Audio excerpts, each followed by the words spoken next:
Ayer, Óscar Puente, flamante ministro de Transporte, acudió a la televisión. Y en Radio Televisión Española, en esa entrevista que le estaban haciendo, cometió la torpeza, porque Óscar Puente es que es lo que es, ¿no? Pues cometió la torpeza de dejar en evidencia todo el argumentario que han estado repitiendo el Partido Socialista y, por supuesto, esos medios de comunicación a su servicio, de que la amnistía se hace por la convivencia, por el interés general, por la concordia, en fin, el rollo que estaban intentando trasladar, que los menos lúcidos se lo tragarían, porque el resto, desde luego, es evidente que no. Todos sabían que esto se hace para que Sánchez esté en el poder y le da igual a qué precio. Bueno, pues Óscar Puente, en, ya digo, 8 segundos que van a escuchar ahora, se cargaba todo el argumentario. Yo lo he dicho claramente, cuando se me pregunta si no hubierais necesitado esto para la investidura, ¿lo hubierais adoptado? Probablemente no. ¿Dónde ha quedado la convivencia? El reencuentro total que decía Sánchez. El interés de España. La concordia, la solidaridad, el solucionar la política con política. Óscar Puente, que bien, no es el más brillante, sin duda, dentro del Partido Socialista, pues básicamente estaba reconociendo lo que era una evidencia. Y es que todo esto es mentira. Es mentira que se haga por el bienestar de España. Algunos dirán, no, mejano, esto ya lo sabíamos. Es evidente que esto no se hace por el interés de España, sino por el interés particular de una persona, de Pedro Sánchez. Sí, seguramente ustedes lo sabían. Ya digo, no hace falta ser muy listo, pero no olviden que todo este discurso que hemos estado escuchando y que en la sesión de investidura en la que estaba Feijóo, y también, que fue fallida, la de Pedro Sánchez como presidente, continuamente se lanzaba el mensaje de que no, que esto a qué santo se va a hacer para gobernar. No. Esto se hace por España. Por el bien de España, decía Pedro Sánchez, acuérdense. Pues en 8 segundos, en un plumazo, todo ese argumentario, Óscar Puente lo liquidaba. ¿Y por qué se le escapa? Pues porque es tonto. Entonces, claro, aquí hay muchas preguntas que uno cuando ve, estamos repasando estos días la formación del nuevo gobierno, y dices, oye, qué calamidad. Todo repleto de mediocres, sin ningún tipo de lo que dicen ahora background, los horteras, que no vienen de puestos relevantes, todos metidos en política, fracasados, como el propio Óscar Puente, pierde el poder, pues bueno, ahora acaba de ministro, Mónica García, incapaz de ganar las elecciones y siendo apuleada todas las semanas, pues bueno, ahora tú también ministra. O sea, ¿cómo es posible que esto ocurra? ¿Cómo es posible? Porque claro, uno puede ser malo, pero malo y tonto, o sea, conviene que sea malo y tonto porque un malo inteligente siempre es mucho más peligroso. Pide cómo puede ser que Óscar Puente sea ministro. La Sira Rego esta, ¿cómo puede ser ministra? Yolanda Díaz, ¿cómo puede ser ministra? ¿Por qué ocurre esto? Porque la clase política está compuesta por personajes que a título individual, insisto, incluso aunque usted fuese un votante del Partido Socialista, militante, que va a todos los mítines, y dijesen, oye, ¿usted permitiría que su sueldo lo gestionase Óscar Puente o Yolanda Díaz? Te dirían, hombre, no. Ahora, luego, se produce este fenómeno que sí que lo ven válidos para gobernar. O sea, a título individual nunca depositaría la confianza en estos personajes. Pero a título colectivo, sí. ¿Y por qué pasa esto? ¿Qué ocurre con la clase política en España? Pues ocurre varias cosas. La primera de ellas ya lo explicó Robert Michels. Estuvimos hablando justo de la ley de oligarquía de hierro, la ley de hierro de las oligarquías hace bien poco en este programa, que básicamente, resumiéndolo, mucho más largo, pero para resumir, es que es imposible que un partido democrático funcione democráticamente, porque las necesidades son las que son. Entonces siempre se va a generar esa oligarquía de unos pocos, que en esa jerarquía son los que mandan. Y en esos procesos también lo que ocurre es que los líderes siempre intentan escoger a aquellos que no les haga sombra. Es decir, al más tonto, al más inútil, al más mediocre. El ejemplo lo tienen con Pablo Iglesias. Dijo, a ver, miró a su alrededor ¿quién es la más corta que hay por aquí? Dijo Yolanda Díaz, tú, te escojo a ti. Lo que pasa es que como Iglesias se cree más listo de lo que en realidad es, ha acabado siendo destruido por Yolanda Díaz, que ya es una cosa vergonzosa. Que acabe destruyendo tu partido Yolanda Díaz es para hacérselo mirar. Pero la soberbia de los que se creen tan inteligentes y tan listos, pues bueno, le hizo pasar una mala jugada.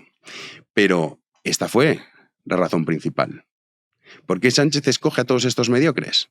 Bueno, en primer lugar, porque no hay gente válida en los partidos políticos. Y esto uno mira a su alrededor y ve como cada vez el nivel es más bajo en todos los partidos políticos. Siempre hay alguna salvedad, siempre hay alguna excepción, siempre hay alguien que tiene talento o que tiene la preparación necesaria. ¿Quién podríamos decir que representa eso en el gobierno, por ejemplo, actual? Pues Escrivá. El gran drama es que Escrivá, que no es tonto, que sabe de lo que habla, miente continuamente cuando cuenta el rollo de que el sistema de pensiones está garantizado. Él sabe que es mentira, porque él está preparado y porque es consciente que todo esto es falso, lo cual tiene mayor delito. Porque si uno miente por ignorancia, pues bueno, pobrecito, es ignorante. Pero si encima mientes a sabiendas, entonces eso sí que no tiene ningún tipo de perdón. Pero quitando a Escrivá, el resto son estos personajes como Óscar Puente. ¿Y por qué no hay gente válida en la política? Pues piensen ustedes que en el ámbito privado, si a uno le va bien y si uno tiene un puesto relevante, introducirse en la política implica, primero, entrar en ese juego de la ley de hierro de las oligarquías en las que hay una cúpula que es la que determina quiénes son los que van a poder estar o no. Y además la libertad que tiene ese ciudadano en el ámbito privado la pierde por completo en el momento en el que entra en un partido político. Ustedes imagínense a alguien válido de cualquier empresa privada con sueldos mucho más altos de los que se tienen en política, que entra en un partido y de repente le dice Borja Semper, González Pons, Feijóo, Cuca Gamarra, quien ustedes quiera, decirle no, esto tú no lo puedes decir. Esto así no se hace. Claro, ¿quién está dispuesto a someterse a esa humillación? Pues muy pocos. Y luego es que además dentro de los partidos políticos, y lo hemos visto en el caso, no sé, más reciente, en el caso de Vox, Iván Espinosa Los Monteros, es un juego que es una mentalidad diferente, que no se aplica en el ámbito privado. También en todas las profesiones esto ocurre, ¿eh? En todos los gremios siempre hay indeseables, pero la política especialmente. Porque los mediocres, como Óscar Puente y compañía, saben que no necesitan demostrar su valía, sino su lealtad y fidelidad al líder, que es lo que ha hecho este tipo. Y así vemos cómo tienen recompensa y cómo el talento es expulsado. Nadie en su sano juicio se atrevería a estar sometido a los dictámenes de los Puentes y las Yolanda Díaz de la vida. Imagínense que son ellos los que te dicen lo que tienes o no puedes decir. Evidentemente así no se atrae al talento. ¿Y esto por qué ocurre? ¿Por qué vemos como cada generación, porque oiga, ustedes estarán más de acuerdo o menos con ciertas ideas, pero si uno ve esas sesiones que había en el Congreso de los Diputados cuando arrancaba la democracia en España, incluso antes, en las Cortes franquistas, dices, joder, es que era un nivel muy alto. Incluso es que el que era del Partido Comunista, me da igual, que ustedes quieran. Tenían un nivel, tenían una formación, solo la manera en la que se expresaban denotaba cierta inteligencia, cierta formación. Ahora no. Ahora las sesiones en el Congreso oscilan entre la vergüenza ajena y a veces el asco directamente. ¿Por qué? ¿Por qué ocurre esto? Pues esto ocurre por una sencilla razón, y es que la democratización de las cosas siempre implica, sin excepción, que se devalúe el nivel. Esto hay muchos ejemplos. Si quieren no lo trasladan en la política, lo pueden trasladar en lo que es en su día a día. Por ejemplo, cuando se democratizó, que a mí me parece bien, que la gente pudiese viajar todos sin importar cuál era su sueldo, lo que te sale es Ryanair. No te salen esos aviones que uno ve viendo la evolución de las imágenes de cómo era viajar en avión. Claro, lo ves en los años 70, 80, 90, principios de siglo, empieza a ponerse de moda el low cost, es decir, viajar a un precio razonable, democratizar el producto, el servicio, para que todo el mundo lo pueda hacer, y lo que te sale es Ryanair. Es evidente. Igual con la ropa. Yo soy consumidor de ese tipo de ropa. 3 prendas de peor calidad, pero que por el precio de una de mucha calidad te puedes comprar 3. ¿Te duran menos? Sí, pero al final es lo que haces. Esto pasa en todos los ámbitos.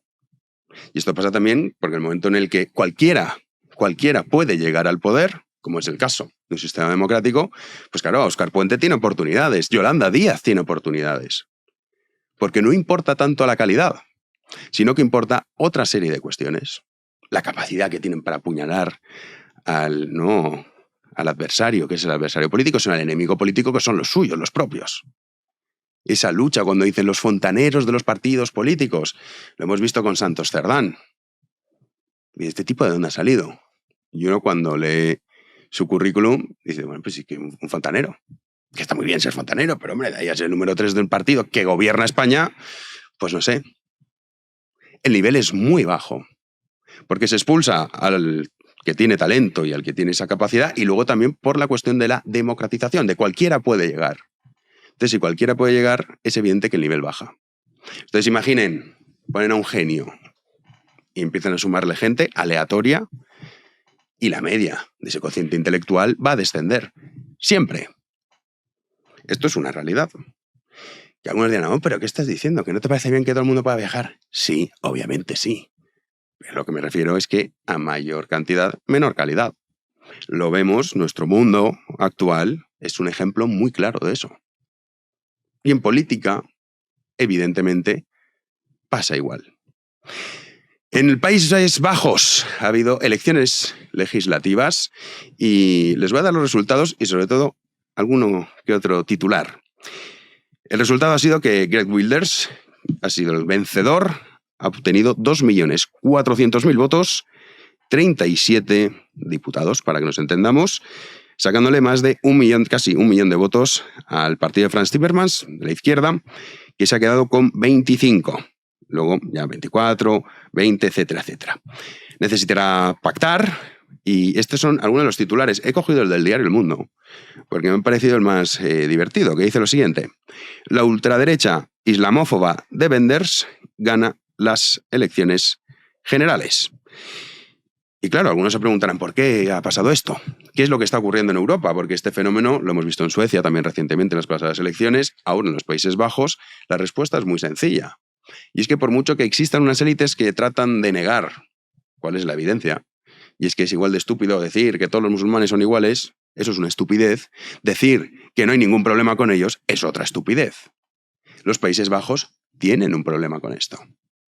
Y no es que de repente ahora sean todos islamófobos, no, sino que simplemente hay solo un tipo, que es él, que lleva durante muchos años, porque a lo mejor algunos no lo conocen, pero este lleva, yo les diría que más de 15 años alertando de lo que iba a pasar.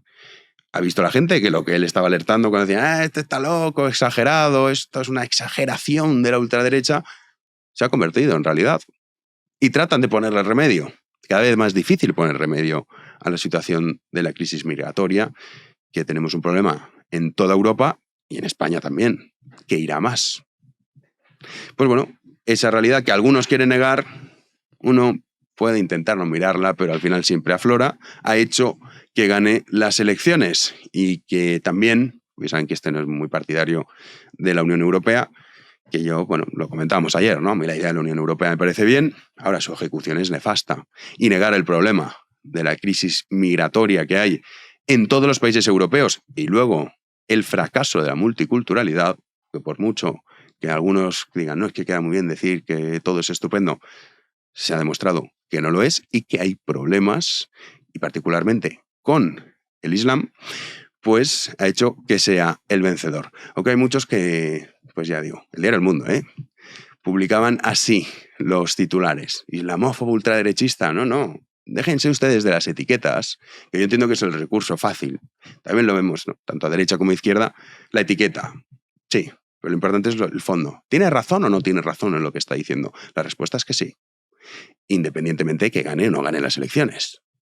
Esto supone un jarro de agua fría, otro más, para todo ese discurso que hemos estado, desgraciadamente, consumiendo en Europa en los últimos años. Y por último, también noticia que leía hoy, porque algunos dicen, bueno, en España todavía no estamos como ellos, ¿no? El Reino Unido, en Francia, tiene el problema mucho más severo. Pues la noticia es que Mohamed ya es el nombre más común en Barcelona.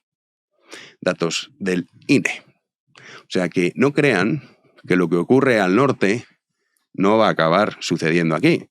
Simplemente nos llevan años de ventaja. Conviene aprender la lección antes de que sea demasiado tarde. ¡Comenzamos!